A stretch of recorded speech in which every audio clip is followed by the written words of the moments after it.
నిన్న నిన్నటి రోజు కొప్పూరు మండలం తుమ్మలచెల గ్రామంలో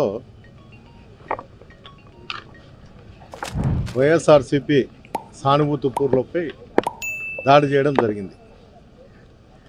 ఈ దాడిలో ఇద్దరు ముగ్గురికి ఇంజూరీ అయినా కూడా సీరియస్గా ఉందని బెంగళూరు తీసుకుపోయినా కూడా ఇంతవరకు కూడా పోలీసులు స్పందించడం కానీ కేసు కూడా రాసుకోలేని పరిస్థితి ఉంది.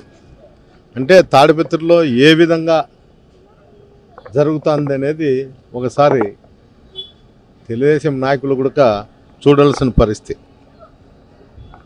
ఆయన చూస్తే వేదాంతం చెప్తుంటాడు, ఏది పడితే అది చెప్తుంటాడు. కేవలం నన్ను తాడిపత్రికి రానివ్వకూడదు అనే ఒక ఉద్దేశంతోనే గ్రామాలలో కక్షలు లేపి ఈ విధమైనటువంటి దాడులు చేసి కనీసం కంప్లైంట్ కూడా తీసుకోలేని పరిస్థితి ఈ జిల్లాలో ఏర్పడిందంటే ఇది చాలా సిగ్గుచెట్టు. అధికారులు కూడా చూడాల,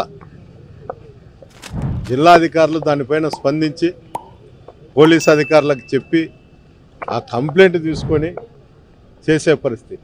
ఇక్కడ పేషెంట్లను అడిగితే మిమ్మల్ని డిశ్చార్జ్ అయిన తర్వాత మీరు పోయి మీ స్టేషన్లో కంప్లైంట్ ఇవ్వండి అంటే దీని అర్థము మీరు డిశ్చార్జ్ అయితే గాయాలన్నీ మానిపోతాయి, మేము ఇక్కడ నుండి కూడా ఎలాంటి రిపోర్ట్లు పంపించము, మీ కేసు కూడా కట్టుకోరు అనే ఉద్దేశంతోనే వీళ్ళకు ఇక్కడ ఉండే అవుట్ పోస్ట్ పోలీస్ స్టేషన్లో ఉంటే కూడా వాళ్ళకి చెప్పడం జరుగుతుంది. అదే కాదు, ఈరోజు ప్రొద్దున్నే 9 గంటలకు బోయిరెడ్డిపల్లిలో మారుతి అని మోటార్ సైకిల్తో వెళుతుండగా యాడికి మండలంలో అతని పైన దాడి చేసినారు. దీనికి అందరికీ సంకేతం ఏమంటే వైఎస్ఆర్సీపీ పార్టీ అనేది తాడిపత్రిలో ఉండకూడదనే ఒక ఉద్దేశంతోనే వాళ్ళు ఈ విధంగా దాడులు చేయడము, అందరినీ ఇబ్బందులకు గురి చేస్తూ ఉండడము ఈ విధంగా జరుగుతుంది. దాదాపు ఒక 20 మందిని ఈ సంవత్సరం కాలంలో కొట్టడం జరిగింది. ఏ ఒక్కరిది కూడా కంప్లైంట్ కూడా తీసుకోవడంలే. చిన్న చిన్న ఇంజూరీలో ఇంత కూడా స్టేషన్కి పోతే ఏం కాలేదు పో వెళ్ళిపోండి అని పంపించడము, కేసులు కట్టుకోకుండా చేయడము, వైఎస్ఆర్సీపీ నాయకులు మీద దాడులు జరగడము, ఎప్పుడో మిడ్-నైట్ వాళ్ళ ఇళ్ళ మీదకు పోయి రాళ్ళు వేయడము ఈ విధంగా జరుగుతుంది. కనీసము సామాన్య ప్రజలైనా కానీ అధికారులు చూసి వాళ్ళని రక్షించే పరిస్థితులన్నా ఉండాలి.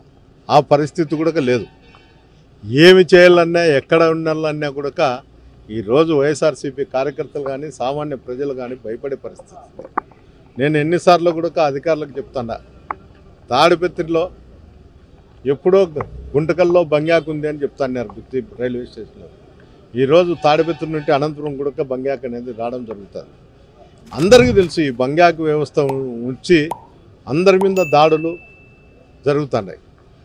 నిన్న ఎన్టీవీలో వచ్చింది ఓ న్యూస్, ఏమొచ్చిందంటే వైఎస్ఆర్సీపీ కార్యకర్తలు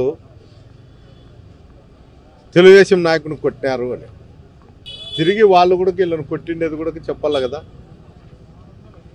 అంటే అందరూ కూడా రాజకీయ నాయకులు ప్రతి ఒక్కరూ ఎవరిని బెదిరిస్తే వాళ్ళ మాటలు వినుకుంటూ వాళ్ళు చెప్పిండేదే చేస్తూ పోతే అసలుకు ఏ ఛానల్ వాళ్ళకి కానీ పత్రికలకు కానీ మీద కూడా నమ్మకం పోతుంది ప్రజలకు. మనం ప్రచురించేది, మనం చూపించేది ప్రజలు తెలుసుకుంటారు. వద్దని చేస్తే ప్రతి ఒక్కరు కూడా టీవీ పెట్టి చూస్తుంటారు. మీరే తప్పుడు సమాచారం పబ్లిక్ పంపిస్తే అది ఎంతవరకు సమంజసమో మీరు ఒకసారి చెప్పండి. ఇవన్నీ మానుకొని ఏది ఉంటే అది మీరు చేయక చట్టం పరిధిలో ఉండేటువంటి పోలీస్ అధికారులు చేయక ఎవరు చేస్తారు?